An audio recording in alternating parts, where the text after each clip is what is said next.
There is a version of financial progress that looks correct on the surface, feels productive in the moment, and is widely accepted as the right way to move forward. But in reality, it quietly prevents you from ever building real wealth. It's not obvious. It doesn't feel like a mistake. In fact, most people take pride in it. They believe they're doing everything right. They're earning more, upgrading their lifestyle, improving their situation step by step. And because everything appears to be moving forward, there's no reason to question it. But underneath that progress is a structural problem that keeps them locked in place. This is what can be described as the financial trap that feels like progress. It's the pattern of increasing income and immediately translating that increase into higher consumption, higher obligations, and a more expensive version of the same life. From the outside, it looks like growth. Better apartment, better car, better experiences. But financially, nothing fundamental has changed. The system is the same. Income comes in, money goes out, and very little is retained or converted into assets. The numbers are bigger, but the structure is identical. What makes this trap so effective is that it aligns perfectly with how people are conditioned to think about success. Progress is measured by visible improvement. You make more, so you upgrade. You work harder, so you reward yourself. You reach a new level, so you live at that level. And because everyone around you is doing the same thing, it feels normal. It feels justified. It feels earned. But what's actually happening is that each upgrade resets your baseline. It raises the cost of your life and removes the gap where wealth could have been built. At the core of this trap is a misunderstanding of what progress actually is. Most people define progress as improvement in lifestyle. But real financial progress is not about what you can afford to spend. It's about what you can afford to keep. It's about how much of your income is being converted into assets that will continue to work for you in the future. And if that number isn't increasing, then your financial position isn't improving in a meaningful way, no matter how much your lifestyle changes. One of the clearest signs of this trap is the constant need to maintain your current level. When your expenses rise with your income, your financial life becomes dependent on continuity. You need to keep earning at that level just to stay where you are. There is no margin, no flexibility, no room for error. And while that may feel stable in the short term, it creates long-term pressure. Because now your lifestyle is not supported by assets, it's supported by effort. This is where the illusion begins to break, because effort has limits. Income can fluctuate, circumstances can change, and when they do, a system built on constant output becomes fragile. Without assets generating returns, there is nothing to absorb those changes, nothing to provide stability, nothing to reduce the pressure. So even though everything looked like progress, the foundation was never strengthened. Another layer of this trap is the timing of financial decisions. Most people delay investing until they feel comfortable, until their income is higher, their expenses are under control, or their life feels more stable. But that moment rarely arrives, because each increase in income is matched by an increase in spending. So investing is always pushed to later, and later becomes years. And those years are where compounding should have been working.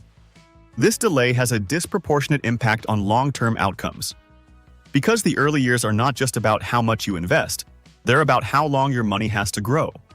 Missing those years means missing the phase where compounding builds momentum.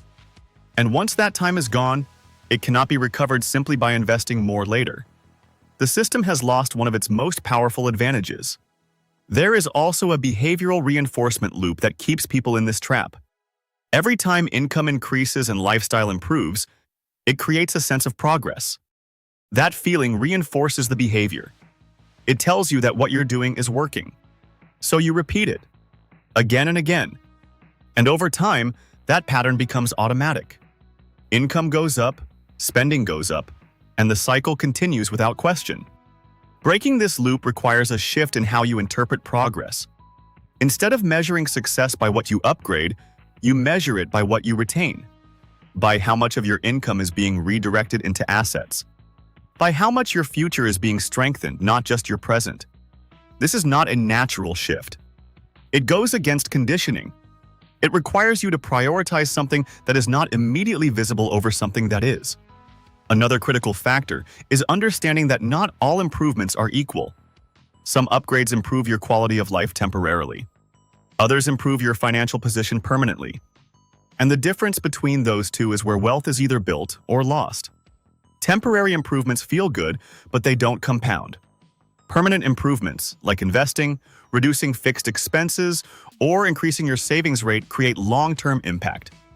The individuals who escape this trap operate differently. When their income increases, they do not immediately upgrade their lifestyle. They create a gap first. They allocate a larger portion of that increase toward investments. They allow their asset base to grow before their expenses do. And because of that, each increase in income strengthens their financial position instead of maintaining it. Over time, this creates a divergence. One group continues to live in a cycle where effort supports lifestyle. The other builds a system where assets begin to support lifestyle. And that shift is what eventually leads to financial independence.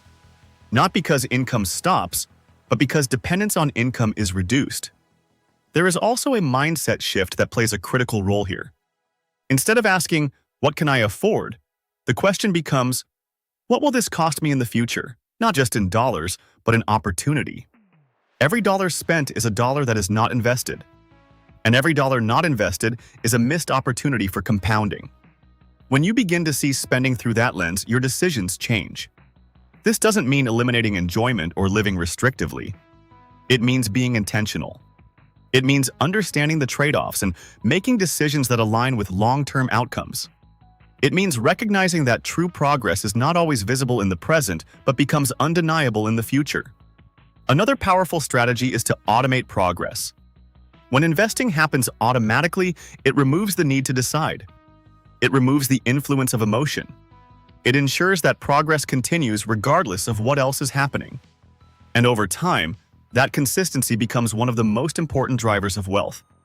Because ultimately, the trap that feels like progress is not about spending or earning. It's about structure. It's about whether your financial system is designed to accumulate or simply maintain. And if it's designed to maintain, no amount of income will change the outcome. The good news is that this trap is not permanent. It can be recognized. It can be adjusted. And once it is, the entire trajectory changes. Because now, each increase in income creates real progress, real separation, real momentum. If you take anything from this, let it be this: not all progress is real progress. And the difference between the two determines your financial future. If this shifted your perspective, make sure to like, share, comment, and subscribe to Smart Money Compounds. Because here, we don't just focus on moving forward, we make sure you're moving in the right direction.